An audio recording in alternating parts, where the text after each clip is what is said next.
With Vince McMahon pumping iron at 75 years of age and a former women's champion mentioning a return to in-ring action, this is Wrestling Up. My name is John and you're watching the Wrestling Report for July 17th. Before we get into the rest of the video, make sure you subscribe to Wrestling Up and turn on all notifications to stay up to date with everything in the world of pro wrestling.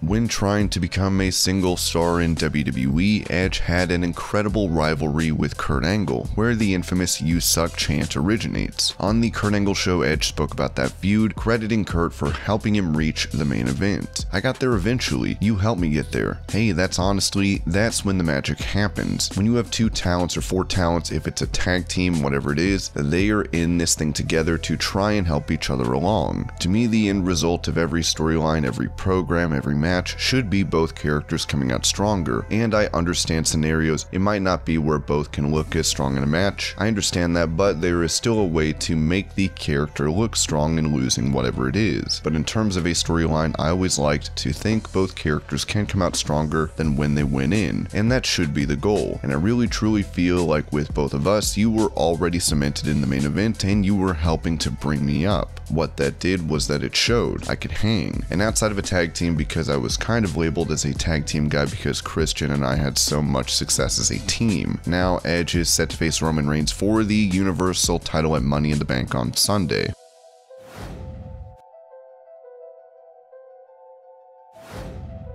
With many criticizing AEW for signing a bunch of former WWE talent, Jim Ross touched on this issue, saying this on his podcast. "It's a weak argument. They're WWE light. I don't agree with that, and I'm not knocking WWE. I had 26 great years there, and I'm not anti-WWE. I don't feel like we're in a wrestling war. The war is AEW against itself, getting our young guys to continue to evolve and get better. I think we're seeing that. Some of your homegrown kids are starting to find their way. There's a big difference in working in PWG or an indie show and working a match on a national TV show. It's a different mindset and a different ballgame. I just believe we've got some talent and I love watching the evolution of it. That's what we all want. We all want the business to be healthy. The trickle down if someone gets hot. It's good for all of us. Everybody gets a share in some of that newfound or renewed enthusiasm. I want Ring of Honor to do well or Impact. I still enjoy watching New Japan. They give you some really great matches. I'd love to see Okada in a big pay-per-view main event for AEW someday. And who's to say that can't happen? We have a good relationship with the New Japan office. I think that somewhere down the road, one would assume when travel issues are lessened, having an AEW presence in New Japan and big shows seems to be a likely move.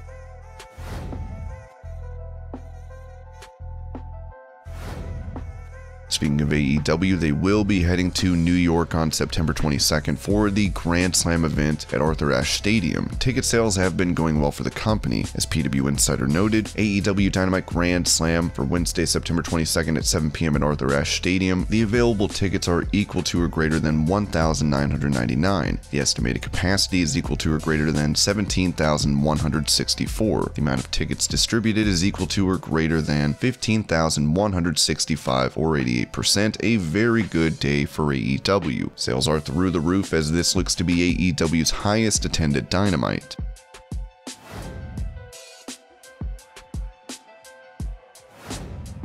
With the era of Thunderdome coming to an end in WWE, Roman Reigns did an interview with CBS Sports prior to SmackDown last night, where he said, "That's my legacy coming out of the Thunderdome. Hands down without question, it can be debated for great content on social media and WWE.com to put these polls and try to make an argument, but there's no argument. There's been nobody to ever carry the WWE product like I have over the past year, and I stand on that. You can throw anybody out. We can try and be nice and say, oh, Bayley, she just got hurt. She was the best. Come on, let's not lie to ourselves. The Tribal Chief has carried WWE for well over a year now, and there's no denying it." When speaking about the locker room attitude towards returning to live touring, Roman noted, "I would say everybody's pretty excited. I would say there might be some questions for each individual that I can't answer for. As far as being able to get back to what we do and creating an atmosphere and experience like no other, it's something that I think everybody in the locker room and the roster has been dying to do. It was what it was with the Thunderdome, and just having the ability to continue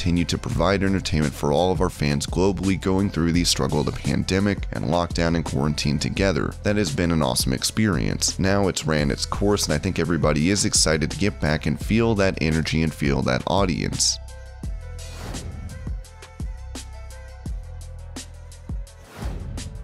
Currently serving as a commentator for NXT, the former 4-time champion in WWE, Beth Phoenix, spoke to Renee Paquette about one more run as a wrestler. Once a wrestler, always a wrestler. I'm not going to lie about it. You couldn't have done this and wanted to do this your whole life without having this little bug. And I also get so happy to be in the conversation of somebody or today's stars would look forward to facing. Again, when I left WWE, I felt really insignificant, and I felt like I hadn't done anything. I just felt like I didn't move the needle, and I felt so bad about that part, but okay to move on. But now I'm getting this wonderful recognition from today's women, and it makes me feel so good. As far as coming back to the ring, I say this in every interview, you never say never. If the right opportunity arose and you could do business, that's really all I would care about. Because of course, would I love to have a retirement match, a big farewell, and give someone a high five and pass the torch? Yes. But there's only a limited amount of people I can do that for. Whereas on commentary, I can do that 2 hours every single week. Every week I can tell you how awesome Indy Hartwell is, or look at Shotzi Blackheart's improvements. I can help all the talent weekly on commentary. So in that respect, I love commentary because it feels like I'm contributing in a positive way. But the in-ring stuff? I don't know what the future brings. I don't write off anything. I don't close any doors. If there was ever something that WWE was interested in doing, I would love to say goodbye and high-five someone and give it the endorsement or whatever. I have a feeling there will be someone who will be across the ring from me at some point. I don't want to give any clues on that, but I don't think Beth Phoenix is done lacing up the boots forever. In 2019, Phoenix did return for a short stint in the ring, as we'll have to see if she makes yet another comeback.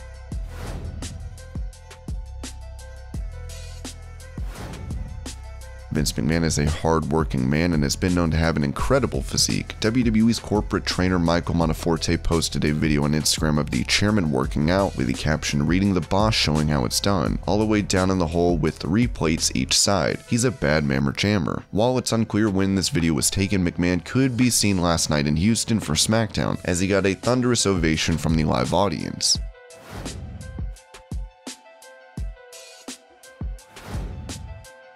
Speaking of SmackDown last night, one person that made his return to the company was none other than Davey Boy Smith Jr. as he partnered with Austin Theory for a tag team match before the show went on the air. Smith made it clear in a video after the show that he is back in WWE. As PW Insider noted, Smith was signed as early as this past March, but he and WWE kept the signing quiet until the timing was right for him to officially return. With fans waiting to see how he'll fare after so much time away, Smith could end up being on Raw or SmackDown, given he has not returned to TV.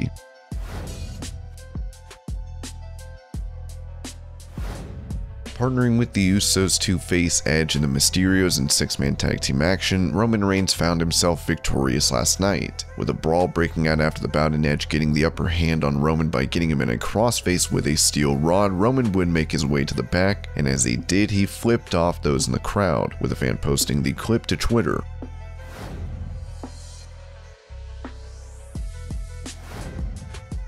Liv Morgan is set to compete in the Money in the Bank ladder match on Sunday, and during an interview in front of fans, she broke into tears in front of the Houston crowd, with them getting behind her by cheering. She said, "I have worked and fought week after week after week, week after week to prove that I am ready, willing, and wildly excited to grab that Money in the Bank contract. I think it's time that I finally get what I deserve." While this was a wholesome moment, Liv will be looking for another moment on Sunday to become Miss Money in the Bank. And this was your Pro Wrestling News Update. I hope you're all having a great day. Thank you so much for watching, and I'll see you later.